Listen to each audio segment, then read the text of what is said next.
जय हिंद। अब देखिएगा, आपको पता होगा कि आपका मेडिकल जो वो होने वाला है उसके संबंध में आपको मैं प्रूफ के साथ में एक नोटिस के साथ में मैं आपको बताऊंगा कि आपको कौन कौन से डॉक्यूमेंट, कौन कौन से चरित्र प्रमाण पत्र कहाँ के कौन से जरूरी हैं, वो पूरा डिटेल मतलब जो आपको मेडिकल होगा उसमें जितने भी डॉक्यूमेंट लगेंगे उनका मैं आपको पूरा एग्जैक्टली विद प्रूफ के साथ में मैं आपको दिखाता हूं। चलिए वीडियो शुरुआत करते हैं। बाकी आपने जितना प्यार सपोर्ट किया बहुत बहुत शुक्रिया। वीडियो को लाइक एंड चैनल को सब्सक्राइब कर लीजिएगा नेक्स्ट वीडियो के लिए। चलिए अब हम स्टार्ट करते हैं। आपको मैं वो नोटिस दिखाता हूं जो इसको ये बताएगा कि मेडिकल में कौन कौन से डॉक्यूमेंट हैं जिनका आपको बहुत ज़्यादा ज़रूरत पड़ने वाला है। ओके, देखिएगा आपके सामने ये जो है वो एक नोटिस है वो जो वायरल हो रहा है और इसके अंदर क्या जो आपके काम की चीज़ें हैं वो लिखी हैं, तो वो दोनों चीज़ें जो हैं वो आपको पता चल जाएंगे। अब आप देखिएगा यहाँ पर थोड़ा सा ये आपको हो सकता है साफ साफ ना दिखे, लेकिन मैं आपको थोड़ा सा पढ़ करके जो है वो आपको क्लियर करता हूँ। यहाँ पर लिखा हुआ है कि इकाई का नोडल अधिकारी से संपर्क करके गठित चिकित्सीय परिषद के समक्ष उपस्थित होना, ये पूरी बातें लिखी गई हैं। और आगे आप इनको पॉइंट्स को आप पढ़िएगा कि शैक्षिक योग्यता प्रमाण पत्र मतलब देखिएगा आपके जो भी डॉक्यूमेंट हैं उनको आप लेके जाएंगे, आपके पढ़ाई लिखाई के 10-12 के जो भी आपने लगाए हैं तो वो तो शैक्षिक योग्यता हो जाएगी। इसके साथ में अंतिम शिक्षण संस्थान द्वारा निर्गत चरित्र प्रमाण पत्र, मान लीजिएगा आपने 12th किया हुआ है तो 12th का अपने स्कूल से आप चरित्र प्रमाण पत्र बनवा लीजिएगा। और आपने अगर बीएससी लगाया हुआ है या फिर बीए लगाया हुआ है तो आप यहाँ से भी अपना चरित्र प्रमाण पत्र बनवा सकते हैं। इनके कहने का मतलब यही है कि अंतिम, साफ लिखा हुआ अंतिम शिक्षण संस्थान के द्वारा।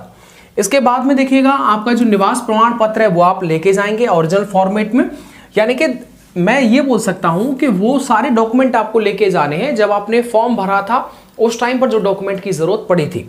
आगे आप देख लीजिए आरक्षण से, यदि आपने आरक्षण ले रखा है मतलब आप SC, ST, OBC या फिर EWS से हैं तो ऐसे में वो सारे डॉक्यूमेंट जो है वो आपको लेकर के जाने हैं। और साथ ही में इनकी आप फोटोकॉपी करवा लीजिएगा, यानी कि आरक्षण संबंधी मान लीजिए आप SC से हैं, ST से, तो उनकी फोटोकॉपी पाँच फोटोकॉपी करवा लीजिएगा और उन फोटोकॉपी को जो आप स्वतः प्रमाणित कर सकते हैं, मतलब आप अपना साइन लगवा सकते हैं। ओके, आगे आप देखिएगा, आगे लिखा हुआ है कि ग्राम यानी गांव मोहल्ले के सम्भ्रांत 2 व्यक्तियों के द्वारा अभ्यर्थी को भली भांति जानने एवं चरित्र के संबंध में उल्लेख करते हुए निर्धारित प्रारूप में प्रमाण पत्र आपको बनवाना है। सर जी ये कैसे बनेगा? देखिएगा मैं आपको बता दूं, ये ऐसे बनेगा कि आप अपने तहसील में जाइए कि एफिडेविट बनवा लाइए, ठीक है, उसमें पूरा वो ब्यौरा लिख देंगे, साथ ही में नीचे बस उनके साइन करवा लेना है। ओके, आगे देखिएगा 10 पासपोर्ट साइज फोटोग्राफ आपको लेके जाने हैं, मतलब 10 फोटो आप मेडिकल के टाइम पर लेके जाएंगे।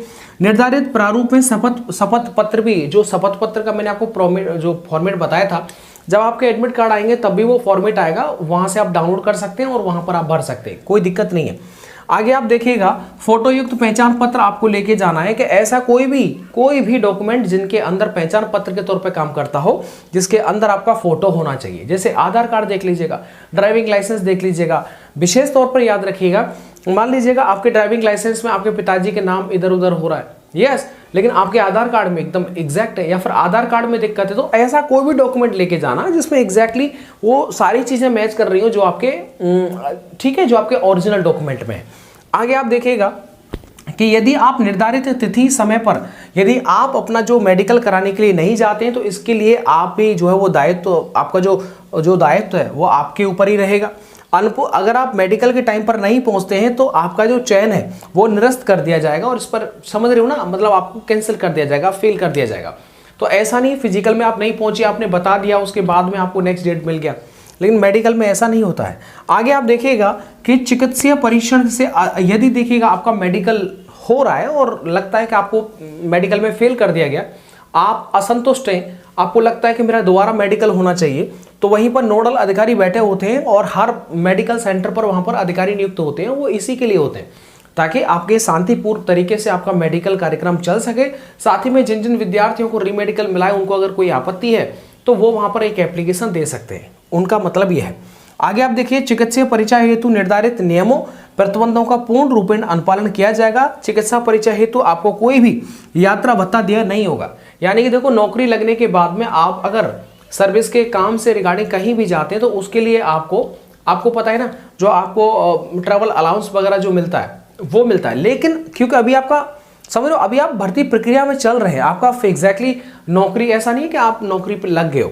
तो ऐसे में बस वो यही कह रहे हैं कि आपका यात्रा भत्ता नहीं लगेगा, लेकिन नौकरी लगने के तुरंत बाद यात्रा भत्ता आपका चालू हो जाता है। आगे आप देखिएगा कि अभ्यर्थियों के विरुद्ध कोई अवांछनीय तथ्य यानी कि मेडिकल बोर्ड को प्रभावित करने, निर्धारित प्रक्रिया में बाधा पहुंचाने का प्रयास, अगर ऐसा करते हुए कोई भी अभ्यर्थी पाया जाता है तो उसका जो चयन है वो निरस्त कर दिया जाएगा। समझ रहे हो ना, ऐसा नहीं है वहाँ हुड़दंग बचाना आपको।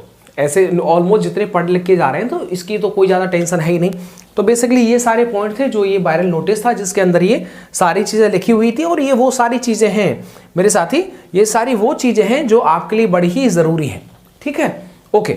अब एक और चीज़ देख लीजिएगा, आप एक और चीज़ पूछेंगे कमेंट के अंदर आएगा, और फिर देखिएगा मैं आपसे अनऑफिशियल टॉक में एक ज़रूरी बात करना चाहूँगा, इसको थोड़ा सा मैं आपको बता दूँ, उसके बाद मुझे थोड़ा आपकी हेल्प की भी ज़रूरत पड़ेगा, आपके सजेशन की भी।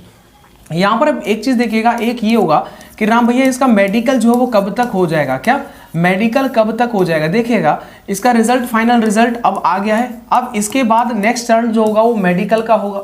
ठीक है, इसका जो नेक्स्ट टर्न होगा वो मेडिकल का होगा। तो अच्छे तरीके से आप अपने आप को शांत रख करके, और विशेष तौर पर अगर आपके पीछे आपके गांव वाले पड़े हुए हैं तो मैं तो बस यही कहूँगा कि भाई उन सबसे थोड़ा दूर रहिएगा। ठीक है, अपने गाँव में मत जाइए जब तक कि आपका नौकरी नहीं लग जाता है। तो ऐसे में क्योंकि पता नहीं मुकदमा कब लग जाए, और जब भी लगेगा वो प्रभावित कर देगा। ठीक है, तो ऐसे में आप अपने आप को सुरक्षित रखें। इधर मेडिकल की मैं बात कर रहा हूँ, आपको पता है कि मार्च, क्या मार्च 15 मार्च तो हो गई।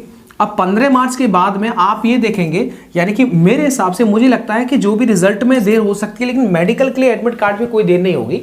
और ज़्यादातर जो मेडिकल के लिए जो नोटिस हैं, जो कमेटी गठित की जा रही है, वो बैक टू बैक आपको पता चल रहा है कि हो रहा है, वो सारा काम हो रहा है। तो ऐसे में आप देख पाएंगे कि मार्च अप्रैल में, मतलब मार्च लास्ट यानी कि अप्रैल फर्स्ट वीक, इसके अंदर ही आपका मेडिकल हो जाएगा। यानी मार्च अप्रैल इस दोनों महीनों में आप देख पाएंगे कि आपका मेडिकल का पूरा काम एकदम खत्म हो जाएगा। ये आपका जो हेडेक है ना मेडिकल तक, वो सारा का सारा जो हेडेक है वो एकदम खत्म हो जाएगा। Is that clear? कोई भी डाउट आपको नहीं रहना चाहिए। ओके, अब इसके बाद में थोड़ा सा मैं अपने काम की बात आपसे पूछ लेता हूँ। एक्चुअली में मुझे आप ये बताइएगा, आप बहुत सारे पेपर आप देते रहते हैं, एसएससी के पेपर देते रहते हैं, अलग अलग एग्जाम आप देते रहते हैं।